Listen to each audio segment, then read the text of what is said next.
क्या सीख रहे हैं, इसीलिए पोल होता है। तो उसमें जो भी जवाब आपको समझ में आता है उसको भरिए ज़रूर। और अगर आपको कहीं पर भी ऐसा लगता है कि आपको कोई चीज़ नहीं समझ में आई, आप अपने पास में कॉपी पेन भी रख सकते हैं। अपना क्वेश्चन नोट कर लीजिए और बाद में आप पूछ लीजिए कि ये चीज़ हमें समझ में नहीं आई, हमें फिर से बता दीजिए, ठीक है? तो हम लोग आपको बता देंगे। तो हमने ये अक्सर करके सुना है कि हम जो खाते हैं वही हम होते हैं, है ना? लेकिन एक सच्चाई इससे भी गहरी है कि हम वो नहीं हैं जो हम खाते हैं, बल्कि हम वो हैं जो हमारी बॉडी एब्ज़ॉर्ब करती है। कोई ज़रूरी नहीं है कि आप जो कुछ भी खा रहे हैं उसका 100% एब्ज़ॉर्प्शन न्यूट्रिशन का आपकी बॉडी में हो रहा है, क्योंकि इसकी वजह बहुत सारी है। गलत तरीके से लोग खाते हैं और सेडेंटरी लाइफ़स्टाइल है, मूवमेंट नहीं है और नींद की कमी है, स्ट्रेस है जिसकी वजह से हमारी बॉडी जो अगर हम कुछ खा भी रहे हैं तो उसको भी सही तरीके से एब्ज़ॉर्ब नहीं कर पा रही है। तो हमें ये समझने की ज़रूरत है कि हम लोग केवल जो खाते हैं वही नहीं होते हैं, बल्कि हम वो हैं जो हमारी बॉडी एब्ज़ॉर्ब करती है। आज की दुनिया में क्या है कि लोग अपना पेट भर रहे हैं लेकिन शरीर जो है वो माल नरिश्ड है, मतलब कि अ, अभी भी लोगों में पोषण की कमी है। खा तो इतना रहे हैं, खाने की कोई कमी नहीं है, लेकिन उसके बाद भी न्यूट्रिशन की कमी हो रही है और उसकी वजह से बहुत सारे चैलेंजेस हो रहे हैं। वो चैलेंजेस क्या हो रहे हैं कि मोटापा है, थकान है, हार्मोनल इम्बैलेंस है, एंजाइटी है, डायबिटीज़ है, हेयर फॉल है, स्किन की प्रॉब्लम्स हैं, गट प्रॉब्लम्स हैं। ये सब तेज़ी के साथ में बढ़ रहे हैं, है ना? अगर हम देखें तो दवाइयाँ भी इतनी हैं, मॉडर्न साइंस भी सब कुछ क्योर करने का दावा करता है, लेकिन उसके बावजूद भी इतनी सारी चीज़ें बढ़ती जा रही हैं और इसकी जड़ है कहीं न कहीं पुअर न्यूट्रिशन और पुअर हाइड्रेशन, क्योंकि लोग इसके बारे में बहुत ज़्यादा अवेयर नहीं है, लोगों का ध्यान नहीं जाता है। बस लोग पेट भरने के लिए खाना खा लेते हैं, इसकी वज़ह से बहुत सारा प्रॉब्लम होता है। तो बॉडी की बेसिक नीड क्या-क्या होती है? बॉडी की हमारा जो शरीर है, देखिए हमारा शरीर भी एक मशीन की तरह है, ठीक है? जैसे मशीन को चलाने के लिए कुछ ना कुछ फ्यूल चाहिए होता है, गाड़ी है उसको चलाने के लिए पेट्रोल, डीज़ल चाहिए होता है, ठीक है? ऐसे ही हमारा शरीर है, इसको भी चलाने के लिए कुछ ज़रूरी चीज़ें चाहिए होती हैं, जैसे ऑक्सीजन, हाइड्रेशन और न्यूट्रिशन। सब लोग को समझ में आ रहा है? कहीं भी नहीं समझ में आएगा तो बताइएगा कि ये चीज़ समझ में नहीं आई। तो हमारी बॉडी को भी 3 बेसिक चीज़ें चाहिए होती हैं चलाने के लिए शरीर को प्रॉपरली। लेकिन जब हम इनमें कमी करने लग जाते हैं तो क्या होता है? शरीर में कुछ ना कुछ प्रॉब्लम्स होने लग जाती हैं। शरीर हमारा सिग्नल देने लग जाता है कि ये कहीं पर अभी न्यूट्रिशन की ज़रूरत हो रही है। अक्सर हम लोग समझते हैं कि ये बीमारी है कोई, है ना? जब आपको थकान होती है, कमज़ोरी होती है, हार्मोनल इश्यूज़ होते हैं, है ना? बाल झड़ने लग जाते हैं, स्किन खराब होने लग जाती है, तो हमको क्या लगता है, हम परेशान होते हैं। हमको लगता है कि पता नहीं क्या हो रहा है, क्या बीमारी हो रही है? लेकिन असल में हमारी बॉडी संकेत दे रही होती है कि हम कहीं न कहीं पानी की और न्यूट्रिशन की कमी कर रहे हैं। तो वो संकेत को हमें तुरंत समझना चाहिए। हमारी बॉडी हमें सिग्नल्स के माध्यम से सब बताती है, बस हमें उसको समझना नहीं आता है। तो हमारी जो बेसिक नीड है वो क्या है? ऑक्सीजन, वाटर और न्यूट्रिशन। तो हमारी बॉडी सेल्स से बनी हुई होती है। हर एक सेल को रिपेयर और एनर्जी के लिए न्यूट्रिशन चाहिए होता है। अगर इनमें से किसी भी तरीके की कमी हो जाए तो बॉडी जो है वो डिजीज मोड पर जाने लगती है, यानी कि बीमारियां बनने लग जाती हैं, ठीक है? क्या होते हैं ये न्यूट्रिएंट्स? क्या होते हैं? दो तरीके के न्यूट्रिएंट्स होते हैं। एक तो होते हैं मैक्रो न्यूट्रिएंट्स और दो होते हैं माइक्रो न्यूट्रिएंट्स, ठीक है? जो मैक्रो न्यूट्रिएंट्स होते हैं ये बॉडी को एनर्जी देते हैं, है ना? और लार्ज क्वांटिटी में चाहिए होते हैं, जैसे कि कार्बोहाइड्रेट ये हमें एनर्जी देते हैं। प्रोटीन क्या करता है?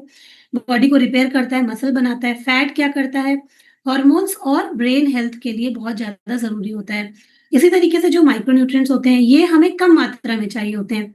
लेकिन इनकी बहुत नीड जो है ना वो बहुत ज़्यादा ज़रूरी होती है, बहुत ही इम्पोर्टेंट होते हैं हमारी बॉडी के लिए।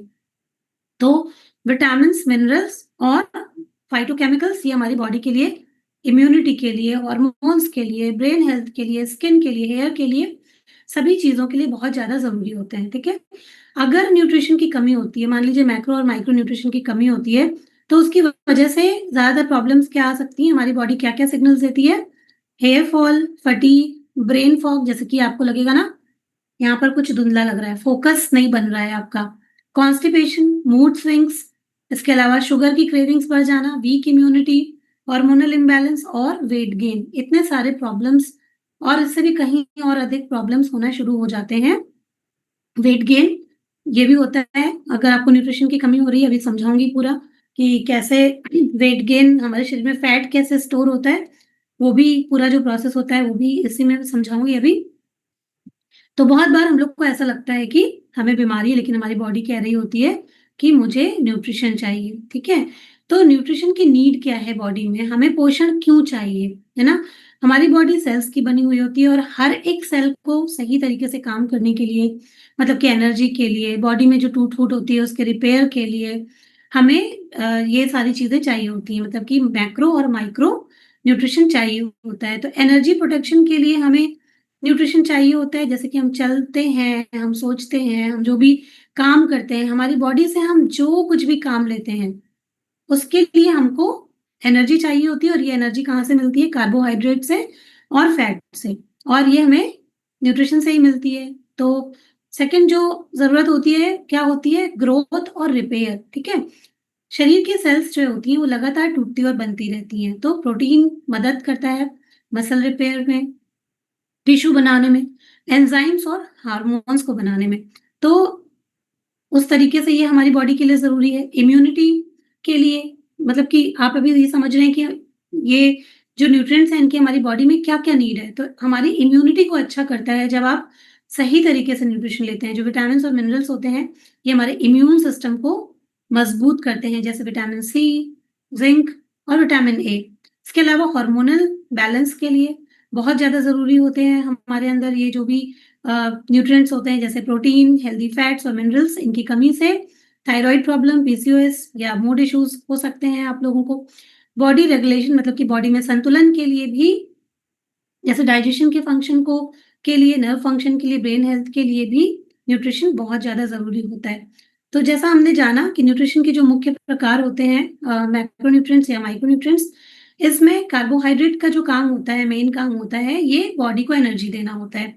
इसके जो सोर्सेज़ होते हैं, वो होते हैं होल ग्रेन्स, फ्रूट्स, वेजिटेबल्स और मिलेट्स। इसके बाद जो प्रोटीन होता है, प्रोटीन का काम होता है मसल रिपेयर का, हॉर्मोन्स का, एंजाइम्स के लिए, और सोर्सेस होते हैं दाल, paneer, eggs, meat, fish, sprouts, nuts, seeds. ये बहुत सारी चीज़ें होती हैं, सोया से बनी हुई चीज़ें, ये बहुत सारी चीज़ें होती हैं, जो कि प्रोटीन के सोर्सेस होते हैं, ठीक है? उसके बाद हेल्दी फैट्स, ठीक है? फैट्स का काम क्या होता है? ब्रेन हेल्थ और हार्मोन प्रोडक्शन के लिए, विटामिन एब्जॉर्प्शन के लिए बहुत ज़रूरी होते हैं, और इसके जो सोर्सेस होते हैं, वो होते हैं nuts, seeds, coconut, mustard oil and ghee. ठीक है? जो फैट्स के सोर्सेस होते हैं। माइक्रो न्यूट्रिएंट्स ये बहुत कम मात्रा में चाहिए होते हैं, लेकिन फिर भी बहुत ज़रूरी होते हैं, जैसे कि विटामिन ए विज़न और इम्यूनिटी के लिए, vitamin B complex nervous system के लिए और एनर्जी के लिए, विटामिन सी इम्यूनिटी और स्किन के लिए होता है, विटामिन डी बोन्स के लिए होता है, विटामिन ई एंटीऑक्सीडेंट्स के लिए, विटामिन के ब्लड क्लॉटिंग को रोकने के लिए। मिनरल्स जितने भी होते हैं, आयरन हीमोग्लोबिन के लिए होता है, कैल्शियम बोन्स के लिए होता है, मैग्नीशियम नर्व फंक्शन के लिए, जिंक इम्यूनिटी के लिए होता है, आयोडीन थायराइड फंक्शन के लिए होता है। जो जितने भी न्यूट्रिएंट्स होते हैं, ये हमारी बॉडी के अलग-अलग फंक्शन के लिए बहुत इंपॉर्टेंट होते हैं। वाटर, ये भी एक सबसे महत्वपूर्ण जो न्यूट्रिएंट होता है, ये होता है हमारे शरीर का लगभग 60 से 70% जो है वो पानी से बना है, और पानी हमें हेल्प करता है डाइजेशन में, न्यूट्रिएंट को ट्रांसपोर्ट करने में, जो कुछ भी हम खाते हैं उसके एब्ज़ॉर्प्शन में, डिटॉक्सिफ़िकेशन में, टेम्परेचर रेगुलेशन में, इन सब चीज़ों में पानी हमें हेल्प करता है। तो जब लोग पानी नहीं पीते, अभी हम और डिटेल में समझेंगे इसको कि पानी क्या-क्या चीज़ों में हेल्प करता है। तो जब ये सारी चीज़ें हम जो आपने पढ़ा अभी कि क्या होते हैं मैक्रो और माइक्रो न्यूट्रिएंट्स, जब इनको हम बैलेंस तरीके से अपनी प्लेट में लेते हैं, तो उस वो कहलाती है बैलेंस डाइट, ठीक है? तो बैलेंस डाइट का मतलब होता है कि हमारे खाने में सभी न्यूट्रिशन सही मात्रा में हो। मतलब कि जो हमारी थाली होनी चाहिए, वो कैसी होनी चाहिए कि उसमें 40 से 50% सब्जियाँ होनी चाहिए, वेजिटेबल्स होनी चाहिए। फिर उसमें 20 से 25% प्रोटीन होना चाहिए, 20 से 25% होल ग्रेन्स होने चाहिए, और हेल्दी फैट्स भी होने चाहिए। तो ये एक हमारी बैलेंस्ड डाइट जो है वो बनती है, जब हम सभी मैक्रो और माइक्रो न्यूट्रिएंट्स को अपने थाली में ऐड करते हैं, ठीक है? तो उसके बाद फिर हमें समझना चाहिए कि जो ये आपने अभी पढ़ा कि कार्ब क्या होते हैं, प्रोटीन क्या होते हैं, इनके अंदर भी इनके वेरिएंट्स होते हैं। जैसे कार्बोहाइड्रेट हमें एनर्जी देता है, लेकिन कार्बोहाइड्रेट भी 2 प्रकार के होते हैं। एक होता है सिंपल कार्ब और एक होता है आपका कॉम्प्लेक्स कार्ब जो होता है। तो सिंपल कार्ब क्या करता है, ये जल्दी से बॉडी में डाइजेस्ट हो जाता है और जल्दी एनर्जी देता है। लेकिन सिंपल कार्ब हमारी हेल्प नहीं करता है, क्योंकि इससे ब्लड शुगर बहुत जल्दी से बढ़ता भी है और जल्दी से गिरता भी है। इसके जो सोर्सेस होते हैं, जैसे कि शुगर, स्वीट्स, व्हाइट ब्रेड, मैदा, सॉफ्ट ड्रिंक्स, ये सब क्या करते हैं, आपको ऐसा लगेगा कि बॉडी में तुरंत एनर्जी देते हैं, लेकिन ये हंगर को, क्रेविंग्स को बार-बार बढ़ाते हैं, ठीक है? तो उसकी वजह से क्या होता है, वेट गेन होता है, डायबिटीज़ का रिस्क हो जाता है, एनर्जी क्रैश होता है, तो ये हमारे लिए उतने अच्छे नहीं होते हैं। दूसरा होता है कॉम्प्लेक्स कार्बोहाइड्रेट, ये क्या करते हैं, धीरे-धीरे डाइजेस्ट हो जाते हैं और सस्टेनेबल एनर्जी देते हैं हमारी बॉडी को। इनमें फाइबर भी होता है, ठीक है? जो हमारे कॉम्प्लेक्स कार्बोहाइड्रेट होते हैं, और जो हम सिंपल कार्ब खाते हैं उसके अंदर फाइबर नहीं होता है, ठीक है? तो ये कहाँ से हमको मिलते हैं? होल ग्रेन्स से, मिलेट से, वेजिटेबल से, लेग्यूम से। इसका बेनिफिट ये होता है कि ये हमारे ब्लड शुगर को स्टेबल करके रखते हैं, डाइजेशन बेहतर होता है और इससे हमारी एनर्जी जो है वो मेंटेन रहती है। प्रोटीन प्रोटीन के बारे में भी सबको पता है कि मसल रिपेयर करता है और एंजाइम्स और हार्मोन्स बनाता है, इम्यूनिटी को इम्प्रूव करता है। प्रोटीन कैसे बनता है? प्रोटीन जो होता है वो एमिनो एसिड से मिलकर के बनता है, ठीक है? तो प्रोटीन भी 2 तरीके से होता है। एक तो प्रोटीन होता है कंप्लीट प्रोटीन, ठीक है? और दूसरा प्रोटीन होता है इनकम्प्लीट प्रोटीन। तो आपने प्रोटीन के बारे में तो सुना होगा। कंप्लीट और इनकम्प्लीट प्रोटीन क्या होता है? मतलब कि इसका मतलब होता है कि एक हमारी ये प्रोटीन किससे मिलके बना होता है? एमिनो एसिड से, है ना? हमारी बॉडी को 9 जो एसिड्स होते हैं, एसेंशियल जो होते हैं, वो हमारी बॉडी को चाहिए होते हैं। तो कंप्लीट प्रोटीन जिनको बोलते हैं, जिसमें सभी एसेंशियल एमिनो एसिड्स होते हैं जो हमारी बॉडी को चाहिए होते हैं, और ये किन में पाए जाते हैं? ज़्यादातर करके जो ये नॉन वेजिटेरियंस होते हैं, उनके लिए इसमें बेनिफिट मिल जाता है, क्योंकि एग में, मीट में, इन सब में कंप्लीट प्रोटीन मिलता है। लेकिन कुछ वेजिटेबल जो हमारे सोर्सेज़ होते हैं, जैसे सोया में, है ना? उनमें भी आपको कंप्लीट प्रोटीन मिल जाता है। कई हद तक अगर दूध सही मिल रहा है, तो पनीर और दूध में भी ये मिल सकता है ना? तो इसमें क्या होता है कि इसमें सभी जो ज़रूरी एमिनो एसिड्स होते हैं, वो हमारी बॉडी को मिल जाते हैं, तो वो कंप्लीट होता है। लेकिन कुछ-कुछ इनकम्प्लीट प्रोटीन होते हैं, जैसे कि दालें, बीन्स, ग्रेन्स, नट्स, इनको जब हम एक कॉम्बिनेशन में खाते हैं, तब ये कंप्लीट बनते हैं। जैसे दाल-चावल, राजमा राइस, है ना? हमस के साथ में मल्टीग्रेन ब्रेड खाते हैं, तो ये सब चीज़ें तब जा कर के कंप्लीट प्रोटीन बनती हैं। तो ये जो 9 ज़रूरी एमिनो एसिड्स होते हैं, ये बॉडी में खुद से नहीं बन पाते हैं। इनको हमको खाने से लेना होता है, और ये बहुत ज़रूरी होते हैं हमारी बॉडी की ग्रोथ के लिए, रिपेयर के लिए। तो इसीलिए इनको बोला जाता है कि ये ज़रूरी प्रोटीन है, जिनसे मिलकर के हमारा कंप्लीट प्रोटीन बनता है, ठीक है? तो आप लोगों को ये जानना बहुत ज़रूरी है कि हर तरीके का प्रोटीन आपकी बॉडी में एब्ज़ॉर्ब नहीं होता है। जो कंप्लीट प्रोटीन है, उसका जो हमारी बॉडी में एब्ज़ॉर्प्शन होता है, वो 90 टू 95% होता है।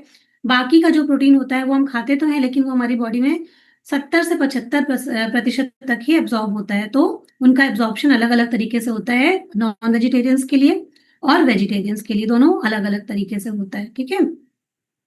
तो अगर आप वेजिटेरियन हैं, तो ऐसा नहीं है, आपको सही तरीके से खाना आना चाहिए। जैसे कि आप ज़्यादातर अपने डाइट में अगर थायरॉइड नहीं है, तो सोयाबीन, टोफू को ऐड कर सकते हैं, किनुआ को ऐड कर सकते हैं।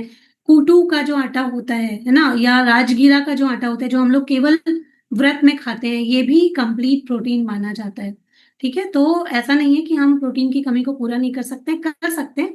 बस ये है कि हम उसको सही तरीके से हमें यूज़ करना आना चाहिए। तो अब समझते हैं फैट के बारे में। फैट भी 3 तरीके के होते हैं। फैट होता है, एक सैचुरेटेड फैट होता है। ये रूम टेम्परेचर पर सॉलिड होते हैं, जैसे ghee, butter, coconut oil, dairy products. ये हम कभी-कभी खा सकते हैं, मतलब इसकी अगर हम क्वांटिटी सही रखते हैं, पोर्शन सही रखते हैं, तो ये ठीक है हमारे शरीर के लिए।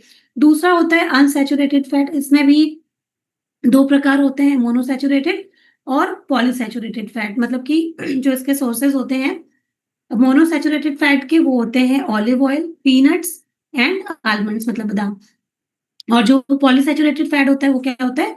Walnuts, flax seeds, sunflower seeds और फैटी फिश जो होती हैं, ये हार्ट हेल्थ के लिए बहुत अच्छे होते हैं। इनको हम लोगों को लेना चाहिए, मतलब थोड़ी मात्रा में, जितना हमारी बॉडी को नीड है, ज़्यादा भी नहीं, क्योंकि चाहे वो विटामिन्स और मिनरल्स ही क्यों ना हो, अगर वो ज़्यादा होंगे तो हमारी बॉडी में कहीं न कहीं टॉक्सिसिटी क्रिएट करेंगे। तो ज़्यादा कोई चीज़ नहीं लेनी है, जितनी हमारी बॉडी की नीड है, हमें केवल उतना ही लेना होता है। थर्ड होता है ट्रांस फैट, ये सबसे बेकार होता है, ये चीज़ सबसे बेकार होती है और ये हमारी बॉडी में प्रॉब्लम्स को क्रिएट कर सकती है। जैसे जितने भी प्रोसेस्ड फूड आता है, पैकेज जो स्नैक्स होते हैं, बेकरी आइटम्स होते हैं और बाहर का जो हम लोग तला भुना समोसे, पकौड़े ये सब खाते हैं, बार-बार जो ऑयल हीट करके उसको गरम कर के उसमें चीज़ें तली जाती हैं, ये सब ट्रांस फैट होता है और ये बॉडी में बहुत ज़्यादा बैड कोलेस्ट्रॉल को क्रिएट करता है, बढ़ाता है, तो उससे बिल्कुल बच के रहना चाहिए, बिल्कुल भी नहीं खाना चाहिए। तो जो जितना भी ये न्यूट्रिशन होता है, ये हमारी बॉडी में किस तरीके से काम करता है, ये आपने समझा, ठीक है? अब सिंपल कार्बोहाइड्रेट से वेट गेन कैसे होता है, इसको थोड़ा-सा हम लोग समझते हैं कि जब आप सिंपल कार्ब लेते हो, है ना? ज़्यादातर ये समझने की नीड इसलिए है क्योंकि हमारे यहाँ पर हम लोग क्या करते हैं कि रोटी, चावल इनके ऊपर बहुत ज़्यादा फ़ोकस करते हैं। होता है ना, जब हम भी किसी को खाना खिलाते हैं, तो हम अपने बच्चों को भी बोलते हैं, बड़ों को भी बोलते हैं, "1 रोटी एक्स्ट्रा ले लो, थोड़ा चावल और ले लो।" है ना? हम लोग ऐसा फ़ोर्स भी करते हैं कि कोई बात नहीं, 1 रोटी खा लो और खा लो। तो उससे क्या हो सकता है ना? किस तरीके से धीरे-धीरे खुद ही हम लोग फैट स्टोरेज अपनी या किसी की भी बॉडी में बढ़ाते हैं, उसको समझना भी बहुत ज़रूरी होता है कि रोटी, चावल की को ज़्यादा मात्रा में लेना वो ज़रूरी नहीं होता है या किसी भी तरीके का कार्ब जो है वो जो आसानी से आपको लगता है कि आप खा लेते हो या आसानी से मिल जाता है, वो ज़रूरी नहीं होता है। तो जब हम सिंपल कार्बोहाइड्रेट खाते हैं, तो क्या होता है कि ये डाइजेस्ट तो बहुत जल्दी हो जाता है, जैसे चीनी, मिठाई, मैदा, रोटी या चावल, सफ़ेद ब्रेड या किसी भी तरीके के मीठे जो शुगरी ड्रिंक होते हैं, ये क्या करते हैं कि हमारे मुँह में सलाइवा, पहले तो सलाइवा बनता है, ये क्या करता है कार्बोहाइड्रेट्स को तोड़ना शुरू करता है। फिर पेट में ये जाता है, पेट में कार्ब जो सिंपल कार्ब होता है, ये ज़्यादा देर तक रुकता नहीं है और आगे बढ़ जाता है। फिर क्या होता है छोटी आँत में ये कार्ब पूरी तरीके से टूट करके ग्लूकोज़ बन जाता है। अब ये क्या होता है, ये ग्लूकोज़ हमारे ब्लड स्ट्रीम में चला जाता है और इसी को कहते हैं ब्लड शुगर लेवल का बढ़ना, ठीक है? ब्लड शुगर लेवल स्पाइक होता है, उसके बाद जब ब्लड शुगर बढ़ता है तो पैनक्रियाज़ हमारे शरीर में एक हार्मोन को रिलीज़ करता है। ये क्या होता है हार्मोन? इंसुलिन होता है। इंसुलिन का काम क्या होता है कि ग्लूकोज़ को सेल्स में भेजना। जो भी ग्लूकोज़ रिलीज़ हुआ है, अब क्या करना है उसको एनर्जी के लिए सेल्स में भेजना है। तो ब्लड शुगर को नॉर्मल करने का काम कौन करता है? इंसुलिन का काम करता है, ठीक है? इंसुलिन करता है। तो अब क्या होता है कि अगर मान लो कि आपकी हमारी बॉडी में हमारी सेल्स को एनर्जी के लिए ग्लूकोज़ की ज़रूरत तो होती है, लेकिन अगर शरीर को तुरंत एनर्जी की ज़रूरत नहीं है, जैसे कई बार क्या होता है कि अभी हमने कुछ खाया है, फिर हमने कुछ खा लिया, बार-बार हम जो खाते रहते हैं, तो क्या हुआ कि हमारी बॉडी को अभी एनर्जी की ज़रूरत नहीं है, तो ग्लूकोज़ को वो क्या करती है, स्टोर कर देती है, ठीक है? और ये स्टोरेज कहाँ पर होता है? लिवर में और मसल्स में। हमारी बॉडी जो कार्बोहाइड्रेट होता है, उसको 2 ही जगह स्टोर करती है। कहाँ स्टोर करती है? लीवर में और मसल में। अब यहाँ पर क्या होता है कि स्टोरेज की एक क्षमता होती है कि उतना ही स्टोर हो सकता है और ये स्टोरेज किसी इमरजेंसी के लिए होता है। मान लो कि जब कभी आप किसी वजह से खाना लेट हो गया, खाना नहीं खा पा रहे, आपकी बॉडी को इमरजेंसी में एनर्जी की ज़रूरत है, तो ये जो स्टोरेज होता है लीवर में और मसल में, उसको हमारी बॉडी यूज़ करती है इंस्टेंट एनर्जी देने के लिए।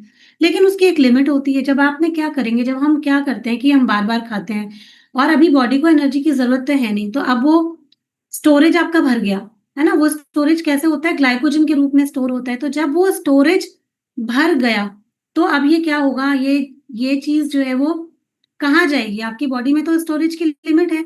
जब स्टोरेज भर गया, तो बॉडी के पास में केवल एक ही ऑप्शन बचता है, ये एक्स्ट्रा ग्लूकोज़ को फैट में बदलना स्टार्ट कर देता है, ठीक है? और ये जो पूरी एक प्रक्रिया होती है, इस प्रक्रिया को भी बोलते हैं डी नोवो लिपोजेनेसिस, ठीक है? इसका मतलब ये होता है कि ग्लूकोज़ फिर फैटी एसिड्स में बदलने लग जाता है। मतलब कि जो ग्लाइकोजन में बदल के उसको स्टोर होना होता है, जो लिवर और मसल में ज़्यादा होने पर ये किस चीज़ में बदल जाता है? फैटी एसिड्स में और फिर ट्राइग्लिसराइड्स में बदल जाता है और फिर ये हमारी बॉडी में कहाँ-कहाँ स्टोर हो जाता है? बेली फैट में, थाइज़ में, हिप्स में, लिवर में फैट के रूप में, तब फिर फैटी लिवर भी हो जाता है, ठीक है? तो इस तरीके से धीरे-धीरे कर के ये फैट स्टोर होते हैं। तो अगर ये मोटापा आया है तो ऐसे नहीं आया है, हमने एक्स्ट्रा कर करके एक्स्ट्रा फैट दे दे के अपनी बॉडी में इस तरीके से इसको स्टोर किया है। तो अभी आप लोग समझे कि किस तरीके से हमारी बॉडी में स्टोर होता है, ठीक है? तो सिंपल कार्ब्स क्या होते हैं कि ये जल्दी से डाइजेस्ट हो जाते हैं। आप लोगों को समझ में आया होगा कि किस तरीके से ये पूरा होता है ना? किस तरीके से हमारी बॉडी में स्टोर हो जाता है। तो और एक एग्जांपल से भी समझ लेते हैं कि मान लीजिए कोई एक इंसान है, उसने कोई भी मीठी चीज़ खाई या सिंपल कार्ब खाया, उस वक़्त शरीर को इतनी एनर्जी की ज़रूरत नहीं थी। तो धीरे-धीरे करके क्या हुआ, ग्लूकोज़ ग्लाइकोजन स्टोरेज में गया, नहीं वहाँ पे स्टोरेज की जगह एक्सेस हुआ, तो क्या हुआ, वो फैट स्टोरेज बढ़ने लगा और धीरे-धीरे बढ़ते-बढ़ते फिर बेली फैट आने लगा। ज़्यादातर करके हम लोग देखते हैं ना, लोगों के पेट पर ही वेट आता है। तो क्या हो रहा है कि धीरे-धीरे करके वो जब लिवर और मसल भर चुका है हर सब पूरा, तो फिर वो अलग-अलग जगहों में स्टोर होने लगता है। इसलिए समय पे खाना बहुत ज़रूरी होता है। जितना हमारी बॉडी की नीड होती है, उतना खाना बहुत ज़रूरी होता है और खाने में जो हमारा जो जो फाइबर जैसे हमें खाने के साथ लेना चाहिए, वो वाला कार्ब लेना चाहिए जिसमें फाइबर भी है, वो भी बहुत ज़्यादा ज़रूरी होता है ताकि हमारा पेट ज़्यादा देर तक भरा रहे। तो शरीर, कई बार लोग समझते हैं कि वेट कम करना है तो पूरा कार्ब छोड़ ही दो, तो ऐसा भी नहीं है ना? कि कार्ब की ज़रूरत नहीं है, कार्ब से हमको एनर्जी मिलती है तो ज़रूरत है, लेकिन कौन-सा कार्ब खाना है वो हमारे लिए बहुत जानना ज़रूरी है, ठीक है? तो इसी तरीके से फैट का डाइजेशन, प्रोटीन का डाइजेशन हमारी बॉडी में अलग-अलग जगहों में होता है। जैसे फैट का डाइजेशन छोटी आँत में होता है और फैट हमारी बॉडी में कहाँ-कहाँ पे स्टोर हो जाता है, टिश्यूज़ में, बेली में, थाइज़ में, हिप्स में, इस तरीके से ये स्टोर होता है। इसकी कोई लिमिट नहीं होती है फैट स्टोरेज की और बॉडी जो है बहुत ज़्यादा फैट स्टोरेज कर लेती है और कर सकती है। लेकिन अगर फैट स्टोरेज ज़्यादा बढ़ता है तो हमारे शरीर में मोटापा, डायबिटीज़ का खतरा, फैटी लिवर, हार्ट डिज़ीज़ के रिस्क, हार्मोनल इम्बैलेंस और जॉइंट पेन, ये सब प्रॉब्लम्स जो है वो होने लग जाती हैं फैट के स्टोरेज के कारण। ठीक है? तो ये बातें हमें ध्यान रखनी है कि हमें खाना तो है, न्यूट्रिशन हमें लेना है, लेकिन हमें कितना लेना है, वो हमें हमेशा बैलेंस करके चलना है। तो एक हेल्दी प्लेट में बस 50% वेजिटेबल्स होनी चाहिए, 25% कॉम्प्लेक्स कार्ब होना चाहिए और 25% प्रोटीन होना चाहिए। हेल्दी फैट्स होने चाहिए, वो हम लोग जब कि कुछ बनाते हैं, जैसे दाल बनाई, सब्ज़ी बनाई, तो उसके अंदर हम जो तड़के में इंक्लूड कर लेते हैं या सब्ज़ी बनाने के लिए जो भी तेल इंक्लूड करते हैं, वहाँ से फैट जितना हमारे लिए बॉडी के लिए ज़रूरी है उतना आ जाता है, तो उसकी चिंता करने की उतनी ज़रूरत हमें नहीं होती है, ठीक है? तो हम लोगों को कोशिश यही करनी होती है कि हम सही तरीके से जो हमारा खाना है उसको सही तरीके से खाएँ, समझें कि हमारी बॉडी के लिए क्या चीज़ कितनी ज़रूरी है, उसको कैसे हम ऐड करें। तो अगर रोज़ आपको प्रोटीन डेली अपने हर एक मील में ऐड करना है तो दाल, paneer, curd, nuts, seeds, sprouts जैसे हम लोग यहाँ पर आपको डेली देते भी हैं, तो वो अपनी खाने में इंक्लूड करना बहुत ज़्यादा इम्पोर्टेंट है अपने प्रोटीन इंटेक को पूरा करने के लिए। जैसे बहुत सारे लोग अभी भी हम थाली देखते हैं, तो उनकी थाली में कई बार अभी भी रोटी, सब्ज़ी या कुछ ऐसा चीज़ रहता है कि हमें प्रोटीन उतना दिखाई नहीं पड़ता। कंप्लीट जो आपकी थाली होनी चाहिए, वो कंप्लीट दिखाई नहीं पड़ती है। तो थाली कंप्लीट होना बहुत ज़्यादा ज़रूरी है। जो कुछ भी एक बैलेंस्ड आपको थाली से खाई जाती है यहाँ पर, वो होना बहुत ज़्यादा ज़रूरी है, ठीक है? केवल रोटी, चावल ये सब खाने से आपको भी मालूम है कि आपकी बॉडी की जो बेसिक जो भी नीड है वो कंप्लीट नहीं हो पाएगी। तो इसी तरीके से फाइबर, फाइबर कहाँ से मिलता है हमको? फ्रूट्स, वेजिटेबल्स में। तो रोज़ एक फ्रूट खाने की हैबिट बनाना, अपनी थाली में ज़्यादा वेजिटेबल्स रखना, होल ग्रेन्स लेना, ये भी फाइबर की नीड के लिए बहुत ज़्यादा ज़रूरी है। तो हमें ये हमारी ज़िम्मेदारी बनती है कि हम अपनी बॉडी में देखें कि हमारी बॉडी की बेसिक नीड क्या है? आपने समझा न्यूट्रिशन क्या-क्या, कितना-कितना ज़रूरी है उसको लेना और क्या-क्या चीज़ें हमें नहीं लेनी चाहिए। जैसे विटामिन्स भी अगर आप ज़्यादा लेते हो, जितने भी फैट सॉल्युबल विटामिन्स होते हैं, अगर आप उनको ज़्यादा ले लेते हो, तो वो कहीं न कहीं हमारी बॉडी में टॉक्सिसिटी क्रिएट करते हैं, ठीक है? और वो कहीं-कहीं किडनी पे असर डालते हैं, कई बार लिवर पे भी असर डालते हैं। तो जो लोग बहुत ज़्यादा मतलब सप्लीमेंट लेने लग जाते हैं बिना ज़रूरत के, वहाँ पे उनको नुकसान हो सकता है। अगर आपकी बॉडी कुछ ऐसा आपको सिग्नल दे रही है कि आप न्यूट्रिशन की कमी हो रही है और वो खाने से जब कंप्लीट नहीं हो रही है, तो फिर सप्लीमेंट पे जा सकते हैं। तब कई बार सप्लीमेंट ज़रूरी हो जाते हैं। जैसे कि अब किसी चीज़ की मेजर कमी हो चुकी है आपकी बॉडी में, तो फिर सप्लीमेंट आपको हेल्प करेगा। तब कुछ दिनों के लिए आपको सप्लीमेंट चाहिए ही चाहिए। लेकिन अगर अभी उतना ज़्यादा नहीं है और खाने से आप काम चला सकते हैं, तो खाना भी आपकी जो कमी है उसको पूरा कर देगा, ठीक है? अब थोड़ी-सी बात कर लेते हैं हाइड्रेशन के बारे में, पानी के बारे में, क्योंकि बहुत बार लोग पानी की इम्पोर्टेंस को भी नहीं समझते हैं और पानी हमारी बॉडी के लिए बहुत ज़्यादा ज़रूरी होता है क्योंकि हमारी बॉडी लगभग 60-70% जो है वो पानी से बनी होती है। ब्लड में लगभग 90% पानी होता है, ब्रेन और हार्ट में 70 के आसपास 70% के आसपास पानी होता है, मसल्स में लगभग लगभग 75% के आसपास पानी होता है। तो पानी केवल प्यास बुझाने के लिए हम लोग नहीं पीते हैं, बल्कि हमारे बॉडी के हर एक फंक्शन के लिए पानी बहुत इम्पोर्टेंट होता है। तो इसलिए पानी को सही तरीके से पीना वो बहुत ज़्यादा ज़रूरी होता है। हम लोग कई बार इग्नोर कर देते हैं, जैसे ठंड में हमें लगता है कि हमें प्यास नहीं लग रही तो हम पानी क्यों पिएँ? लेकिन हम कभी ये नहीं समझते कि हमारी बॉडी की बेसिक नीड है पानी पीना। अगर हम पानी नहीं पिएँगे, तो हम अपने शरीर को के काम को रोक रहे हैं, है ना? तो पानी पीना इसलिए बहुत ज़रूरी है। अगर आपकी पानी पीने की आदत नहीं है, चाहे आप अलार्म लगाइए, चाहे अपने पास में पानी का ग्लास भर के रखिए, चाहे अपनी बोतलें बना के रखिए, कैसे भी आप करिए लेकिन अपने पानी पीने की आदत को ज़रूर से मेंटेन करिए। तो म सबसे पहला जो पानी का काम होता है, जो भी हम खाते हैं, अभी आपने सुना कि हम जो कुछ भी खाते हैं, वो हमारी बॉडी में किस तरीके से उसका एब्ज़ॉर्प्शन होता है, कहाँ पे होता है, किस तरीके से होता है। तो अब इसमें पानी का एक महत्वपूर्ण रोल होता है कि हम जो कुछ भी खाते हैं, आप कार्ब खा रहे हो, प्रोटीन खा रहे हो, विटामिन्स खा रहे हो, मिनरल्स खा रहे हो, उनको बॉडी के हर सेल तक पहुँचाने का काम वाटर बेस्ड ब्लड में जो प्लाज़्मा होता है वो करता है, ठीक है? तो अगर पानी नहीं पियोगे तो अच्छे तरीके से तो बॉडी में न्यूट्रिएंट्स अच्छे तरीके से एब्ज़ॉर्ब नहीं होंगे अगर हाइड्रेशन कम है, ठीक है? तो वो सेल्स को न्यूट्रिशन आपके नहीं मिल पाएगा तो एनर्जी आपको अच्छे से नहीं मिलेगी। इसके अलावा पानी जो है वो डिटॉक्सिफिकेशन का काम करता है मतलब कि शरीर की सफाई करता है ना? किडनी से टॉक्सिन्स को फ़िल्टर करता है, यूरिन के माध्यम से बाहर निकालता है, लिवर में से डिटॉक्सिफिकेशन का काम करता है। तो हमें पानी डिटॉक्सिफिकेशन के लिए भी चाहिए, इसलिए पानी हमको पीना है। पानी डाइजेशन में सपोर्ट करता है, ठीक है? उसलिए भी हमको चाहिए पानी पूरी तरीके से। टेम्परेचर रेगुलेशन में मदद करता है, हमारी बॉडी के टेम्परेचर को मेंटेन करने के लिए पानी चाहिए होता है। सेल्स के लिए पानी चाहिए होता है, हमारे ब्लड सर्कुलेशन के लिए पानी चाहिए होता है।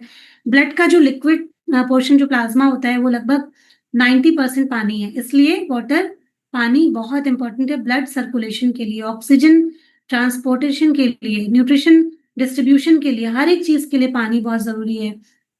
ब्रेन फंक्शन और मेंटल हेल्थ के लिए भी पानी बहुत ज़रूरी है क्योंकि हमारा ब्रेन में भी लगभग 73% जो है वो पानी है। अगर हम पानी नहीं पीते हैं, कम पीते हैं, तो आप लोग बहुत बार देखते हैं लोगों को ब्रेन फॉग होने लगता है, फ़ोकस में कमी आने लगती है, उनकी मेमोरी कम हो जाती है, मूड स्विंग्स बहुत ज़्यादा होते हैं, हेडेक बहुत ज़्यादा होता है।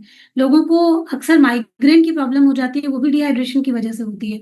मूड स्विंग्स होने लग जाते हैं, लगातार आपको बॉडी पेन बना रहता है, जॉइंट्स आपके जो है वो जो उसमें फ्लूइड होता है, उसके लुब्रिकेशन में कमी आ जाती है, वो भी पानी की वजह से आती है।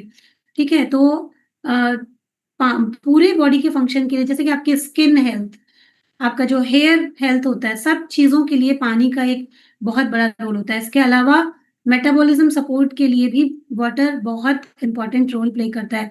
तो इसलिए पानी हमारी बहुत ज़्यादा मतलब कि केवल प्यास बुझाने में हेल्प नहीं करता है, ये हमारे शरीर के बहुत सारे चीज़ों को कंट्रोल करता है काम करने के लिए। तो पानी को बिल्कुल भी नहीं रोकना चाहिए। जब भी हम अपने खाने और पानी की तरफ ध्यान नहीं देते, तो मतलब कि हम अपनी बॉडी को अपने तरफ से ही नुकसान पहुँचा रहे होते हैं, है ना? कोई भी नहीं चाहता कि हम अपनी चीज़ों को किसी तरीके से नुकसान पहुँचाएँ। लेकिन सोचो कि जब हम अपना खाना अच्छी तरीके से नहीं खा रहे हैं और हम अपना पानी अच्छी तरीके से नहीं पी रहे हैं, तो हम क्या कर रहे हैं कि हम खुद ही अपनी बॉडी को एक तरीके से नुकसान पहुँचा रहे हैं, ठीक है? तो हम जो खाते हैं, जो भी पीते हैं, वो धीरे-धीरे करके हमें बनाता है ना? हमारी ऊर्जा और हमारी ज़िंदगी को बनाता है। तो हमारा हर एक सेहत पे जो भी हम हर एक जो खाना खा रहे हैं, हर एक निवाला, हर एक घूँट पानी का वो एक चुनाव है कि हम बीमारी की तरफ जाएँगे या हम सेहत की तरफ जाएँगे। तो हमें हर तरीके से अपने अ, खाने को, अपने पानी को ध्यान में देना है कि हम क्या चीज़ खा रहे हैं, क्या नहीं खा रहे हैं। जो भी आजकल हम ऐसे ही कुछ भी खा लेते हैं ना, जो भी जंक फूड है, जो चीज़ें आसानी से बनने वाली हैं, हम तो कुछ देखते सोचते नहीं, जो बना है अक्सर करके हमें लगता है कि जो भी बना हुआ है वो खा लेते हैं, क्या ज़रूरत है ना खाने की। लेकिन आप सोचो कि अभी आपने समझा होगा कि कितनी सारी चीज़ें हमारी बॉडी में होती रहती हैं, कितना सारा काम हमारे शरीर में करता रहता है। भगवान ने ये जो मशीन बनाई है, कितनी खूबसूरती से बनाई है, ये सारा काम हो रहा है। सब कुछ अपने आप चल रहा है, लेकिन बस हमको क्या करना है, सही तरीके से पोषण देना है, हाइड्रेशन देना है, हमें अपना काम करना है, ठीक है? और भगवान ने सब चीज़ भी दी हुई है, सब कुछ मुहैया कराया है। न्यूट्रिशन कहाँ-कहाँ से बॉडी को मिल सकता है, वो भी दिया गया है। पानी दिया गया है प्रकृति के द्वारा, सब दिया गया है। बस उसको सही तरीके से कैसे यूज़ करना है, वो तो हमको ही करना है ना? बुद्धि खोलनी है हमको थोड़ी-सी अपनी। और पहले जो आप देखेंगे तो पहले के ज़माने में लोग जो है वो सब सही खाते थे, सही पीते थे, तो और अपनी जो क्योंकि इतना काम होता था लोगों को, तो जो भी खा पी रहे होते थे, वो भी सही तरीके से लोगों की बॉडी में लग रहा होता था। आज क्या है कि लोग जो है वो सेडेंटरी लाइफ़स्टाइल हो गई है, बैठे रह रहे हैं ज़्यादातर करके, एक्सरसाइज़ मूवमेंट नहीं है लोगों के पास में, ऊपर से नेगेटिव थॉट्स भी जो है वो हर किसी के पास में ज़्यादा है। इतना स्ट्रेस है जिसकी वजह से खाना ठीक तरीके से डाइजेस्ट भी नहीं हो पा रहा है, लोगों की बॉडी में लग भी नहीं पा रहा है। तो ये सब चीज़ें समझना ज़रूरी है और तभी हमारी एक अच्छी लाइफ़स्टाइल हम क्रिएट कर सकते हैं, जब हम अच्छा खाना खाएँ, जब हम अवेयर हों खाने की तरफ भी। तो सभी लोगों ने स समझा इस चीज़ को कि न्यूट्रिशन क्या होते हैं, किस तरीके से हमारी बॉडी में एब्ज़ॉर्ब होते हैं, ज़्यादा कम लेने से भी क्या दिक्कत हो सकती है, क्या बीमारियाँ हो सकती हैं। किसी का कोई क्वेश्चन है तो पूछ सकते हैं, अगर समझ में आ गया है तो हम सब कर सकते हैं। ये सब इसलिए सिखाया जाता है कि आप लोग इनको सीखें और अपना खाना अपनी अपनी थाली खुद डिज़ाइन कर सकें।